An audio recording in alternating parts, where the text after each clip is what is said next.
Hello friends, welcome to Bismi சமையல். இன்றைக்கி நம்மளோட வீடியோவில் பெண்களுக்கு டெய்லி தேவைப்படுற கிச்சன் டிப்ஸ் தான் பார்க்க போகிறோம். இந்த டிப்ஸ் எல்லாத்தையும் நீங்கள் தெரிஞ்சு வச்சுக்கிட்டிங்கன்னா நம்மளோட வேலையும் சீக்கிரமாக முடிஞ்சிடும். நம்ம வீட்டில் இருக்க எந்த ஒரு பொருளுமே வேஸ்ட் ஆகாது. என்னென்ன டிப்ஸுங்கிறத நம்ம பார்க்கலாம்.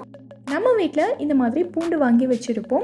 கொஞ்சம் நிறைய பூண்டெல்லாம் நம்ம வாங்கிட்டோன்னா இது வந்து ரொம்ப நாளைக்கு ஸ்டோர் பண்ண முடியாது, டக்குன்னு கெட்டு போயிடும்.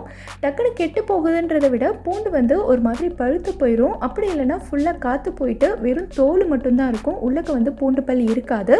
ஸோ அந்த மாதிரியெல்லாம் ஆகாமல் இந்த பூண்டை குறைஞ்சது ஒரு 4 மாதமாவது நம்ம வாங்கின மாதிரியே ஃப்ரெஷ்ஷாக எப்படி ஸ்டோர் பண்ணணுங்கிறத பார்க்கலாம். பூண்டோட தலைப்பகுதியை லைட்டாக இந்த மாதிரி நெருப்பில் காட்டிக்கோங்க.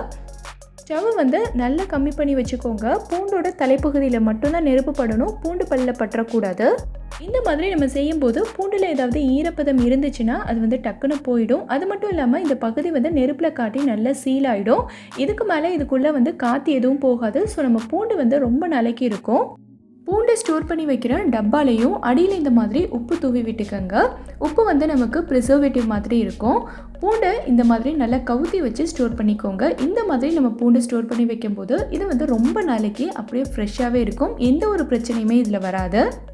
இந்த மெத்தடை நீங்கள் ட்ரை பண்ணி பாருங்கள். இப்போ அடுத்த டிப் என்னங்கிறத நம்ம பார்க்கலாம். நம்ம வீட்டில் இந்த மாதிரி எண்ணெயெல்லாம் கை தவறி கொட்டிடுச்சுன்னா நம்ம வந்து ஒரு பேப்பர் வச்சோ அப்படி இல்லைன்னா ஒரு துணி வச்சோ தான் துடைப்போம். அந்த மாதிரி பேப்பர் துணியெல்லாம் வச்சு துடைக்கும் போது பார்த்திங்கன்னா இந்த இடத்துல நம்ம எவ்வளோ தான் துடைச்சாலும் எண்ணெய் பிசுக்கு இருந்துக்கிட்டே தான் இருக்கும்.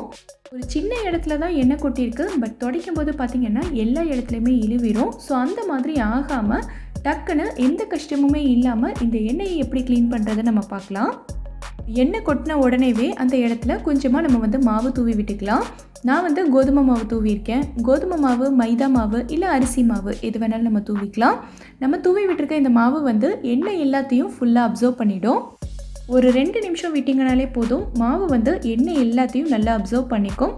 அதுக்கப்புறமா ஒரு பேப்பர் வச்சோ இல்லைன்னா இந்த மாதிரி ஒரு டிஷ்யூ வச்சோ இது எல்லாத்தையும் நம்ம க்ளீன் பண்ணிக்கலாம். டக்குன்னு க்ளீன் பண்ணிடலாம். எண்ணெய் கொட்டின தடமே தெரியாது, அந்த அளவுக்கு சூப்பராக க்ளீன் ஆகிடும். நீங்களும் ட்ரை பண்ணி பாருங்கள். நம்ம வீட்டில் பார்த்திங்கன்னா இந்த மாதிரி நிறைய மரக்கரண்டி இருக்கும். பெரும்பாலும் நான்ஸ்டிக் பாத்திரத்தில் சமைக்கிறதுக்கெல்லாம் நம்ம இதை தான் யூஸ் பண்ணுவோம். இந்த மரக்கரண்டியை நம்ம சரியாக மெயின்டைன் பண்ணாமல் விட்டுட்டா ரொம்ப சீக்கிரமாக இதில் வந்து ஃபங்கஸ் ஃபார்ம் ஆயிரும். அது மட்டும் இல்லாமல் இந்த கரண்டியை பாருங்கள், இதில் இந்த இடத்துலலாம் நல்லா கிராக் விழுந்திருக்கு. இது வந்து இன்னும் கொஞ்ச நாள் யூஸ் பண்ணாலே போதும், டக்குன்னு உடஞ்சிரும். ஸோ இந்த மாதிரி ஆகாமல் இருக்கிறதுக்கு நம்ம என்ன பண்ணணுங்கிறத பார்க்கலாம். எப்போவுமே கரண்டியை கழுவிட்டு ஃபுல்லாக காய விட்டுருங்க. ஈரத்தோடையே நீங்கள் வந்து ஸ்பூன் ஹோல்டர்லேயோ இல்லை ட்ராயர்லேயோ போட்டு வச்சிங்கன்னா இதில் வந்து சீக்கிரமாக ஃபங்கஸ் ஃபார்ம் ஆகிடும். அது மட்டும் இல்லாமல் எல்லா மரக்கரண்டிலையுமே ஒரு 10 நாளைக்கு ஒரு தடவை இந்த மாதிரி கொஞ்சமாக எண்ணெய் அப்ளை பண்ணிக்கலாம். நான் வந்து நம்ம எப்போவுமே சமையலுக்கு யூஸ் பண்ணுற குக்கிங் ஆயில் தான் இதில் வந்து அப்ளை பண்ணியிருக்கேன். இந்த மாதிரி நம்ம எண்ணெய் தேய்ச்சி வைக்கும்போது கரண்டியோட ஷைனிங்கும் மாறாது. அது மட்டும் இல்லாமல் இதில் அவ்வளோ சீக்கிரமாக நமக்கு கிராக்கும் விழாது. ரொம்ப நாளைக்கு நம்ம வந்து வச்சு யூஸ் பண்ணிக்கலாம். நம்ம வீட்டில் இருக்கிற கத்திலலாம் ஷார்ப்னஸ் குறைஞ்சிருச்சுன்னா இதை ஷேர் பண்ணுறதுக்கு நிறைய மெத்தட் சொல்லுவாங்க. ஆனால் நான் இன்றைக்கி சொல்கிற மெத்தட் வந்து ஒரு சூப்பரான ரொம்ப எஃபெக்டிவான மெத்தட். இந்த மெத்தடில் நம்ம கத்தியை ஷேர் பண்ணோன்னா நம்ம தெருவுலலாம் கத்தி சாணம் பிடிக்கிறதுக்கு வருவாங்க தெரியுமா, அவங்க கிட்ட கொடுத்து ஷேர் பண்ண அளவுக்கு அவ்வளோ சூப்பராக ஷார்ப்பாக இருக்கும். எப்படிங்கிறத பார்க்கலாம். இந்த மாதிரி உப்பு தாள் எடுத்துக்கோங்க. இதை வந்து சாண்ட் பேப்பர்னு சொல்லுவாங்க. பொதுவாகவே எல்லா கடைகள்லையுமே கிடைக்கும்.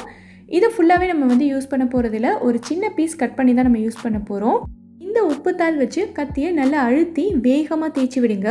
இந்த மெத்தடில் நம்ம தேய்க்கும் போது வந்து கத்தி சூப்பராக ஷார்ப் ஆகிடும். எல்லா கத்தியுமே நம்ம இதே மாதிரி ஷேர் பண்ணிக்கலாம். ஒவ்வொரு கத்தி ஷேர் பண்ணும்போதும் நீங்கள் வேறு பீஸ் கட் பண்ணி தேய்ச்சி விட்டுக்கோங்க. கத்தி, அருவாமனை எதுவாக இருந்தாலுமே நீங்கள் இதே மெத்தடில் ஷேர் பண்ணிக்கலாம். சூப்பராக ஒர்க் அவுட் ஆகும். ட்ரை பண்ணி பாருங்கள். அடுத்து நம்ம இந்த மாதிரி முட்டை எல்லாத்தையும் ஃப்ரிட்ஜில் வைக்காமல் வெளியிலேயே வச்சு ரொம்ப நாளைக்கு எப்படி ஸ்டோர் பண்ணுறதுன்னு பார்க்கலாம். முட்டை கடையிலேருந்து வாங்கிட்டு வந்த உடனேவே எல்லாத்தையும் கழுவிட்டு நல்லா தொடச்சி வச்சுருங்க. முட்டை எல்லாமே தண்ணி இல்லாமல் நல்லா காஞ்சிருக்கணும். நல்லா காஞ்சதுக்கப்புறமா இது மேலே நம்ம கொஞ்சமாக எண்ணெய் அப்ளை பண்ணிக்கலாம். நம்ம எப்போவுமே சமையலுக்கு யூஸ் பண்ணுற குக்கிங் ஆயில் தான் நான் அப்ளை பண்ணியிருக்கேன். எண்ணெய் அப்ளை பண்ணதுக்கப்புறமா நான் வந்து முட்டை வைக்க போகிற டப்பாவில் இந்த மாதிரி கொஞ்சமாக அரிசி எடுத்திருக்கேன். இப்போ இந்த முட்டையை அதோட கூர்மையான பகுதி கீழே வர மாதிரி நம்ம வைக்கணும். முட்டையோட ஒரு பகுதி மட்டும் கொஞ்சம் கூர்மையாக இருக்கும். அந்த பகுதியை நம்ம அடியில் வச்சுட்டோன்னா முட்டை வந்து ரொம்ப நாளைக்கு கெட்டு போகாமல் அப்படியே இருக்கும். நான் வந்து வெளியிலேயே வைக்கிறதுனால இந்த மாதிரி எண்ணெய் அப்ளை பண்ணிவிட்டு வைக்கிறேன்.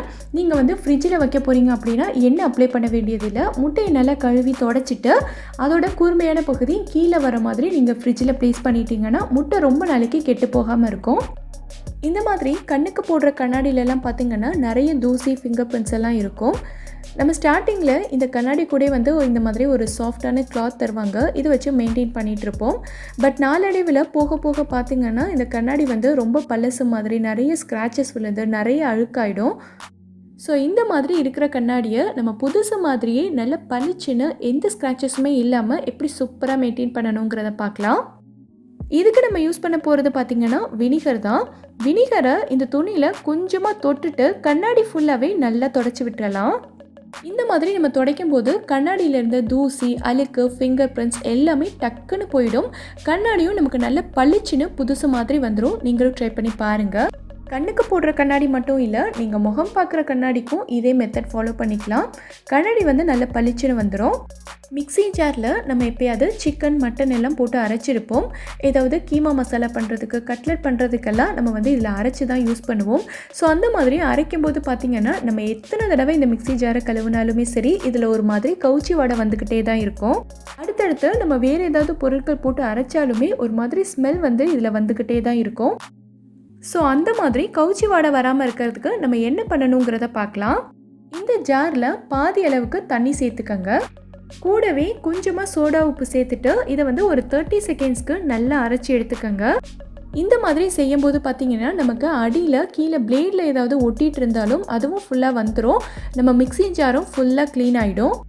பொதுவாகவே சோடா உப்புக்கு வந்து ஏதாவது ஒரு ஸ்மெல் இருந்ததுன்னா அதை சுத்தமாக எடுத்துடுற தன்மை இருக்குது. ஸோ நம்ம மிக்ஸியும் நல்லா க்ளீன் ஆகிடும். இதிலேருந்து இனி எந்த ஒரு ஸ்மெல்லுமே வராது. நம்ம தாராளமாக மற்ற பொருட்கள் போட்டு அரைச்சிக்கலாம். நம்ம வீட்டில் கதவு வந்து இந்த மாதிரி ரொம்ப டைட்டாக இருந்ததுன்னா அது ஒவ்வொரு தடவையும் திறக்கும் போதும் மூடும் போதும் ஒரு மாதிரி கீச்சுன்னு சத்தம் வந்துக்கிட்டே இருக்கும். ஸோ கதவு வந்து சத்தம் வராமல் ஈஸியாக ஃப்ளெக்சிபிளாக நம்ம வந்து திறந்து மூடணும்னா இந்த இடத்துல நம்ம வந்து எண்ணெய் அப்ளை பண்ணுவோம். அந்த மாதிரி எண்ணெய் போடும்போது பார்த்திங்கன்னா எண்ணெய் வந்து நம்ம கதவுலலாம் வழியும்.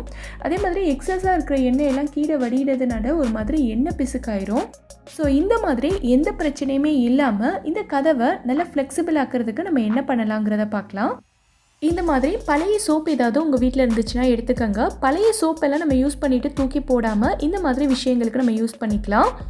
சோப்பு வச்சு இந்த கதவோட ஜாயிண்டில் எல்லா இடத்துலையுமே ஃபுல்லாக இந்த மாதிரி நல்லா தேய்ச்சி விட்டுருங்க. இந்த மாதிரி சோப் வச்சு தேய்ச்சி விடும்போது பார்த்திங்கன்னா இந்த இடம் நல்லா லூஸ் ஆகும். ஸோ நம்ம ஒவ்வொரு தடவையும் கதவு திறந்து மூடும்போது பார்த்திங்கன்னா நமக்கு சத்தமும் வராது, கதவும் நல்லா ஃப்ளெக்சிபிளாக இருக்கும். ட்ரை பண்ணி பாருங்கள். இந்த வீடியோவில் நான் சொல்லியிருக்க டிப்ஸ் எல்லாமே உங்களுக்கு ரொம்பவே யூஸ்ஃபுல்லாக இருக்கும்னு நினைக்கிறேன். எந்த டிப் உங்களுக்கு ரொம்ப யூஸ்ஃபுல்லாக இருந்ததுங்கிறத கீழே இருக்க கமெண்ட்டில் எனக்கு சொல்லுங்கள். இந்த வீடியோ பிடிச்சிருந்தா லைக் பண்ணுங்கள். உங்கள் ஃப்ரெண்ட்ஸ், உங்கள் ஃபேமிலி மெம்பர்ஸ் கூட இந்த வீடியோவை ஷேர் பண்ணுங்கள். மறக்காமல் நம்ம பிஸ்மி சமையலுக்கு சப்ஸ்கிரைப் பண்ணிவிட்டு பக்கத்தில் இருக்கக்கூடிய பெல் ஐக்கானை கிளிக் பண்ணி அதில் ஆல் ஆப்ஷனையும் செலக்ட் பண்ணுங்கள். தேங்க்யூ.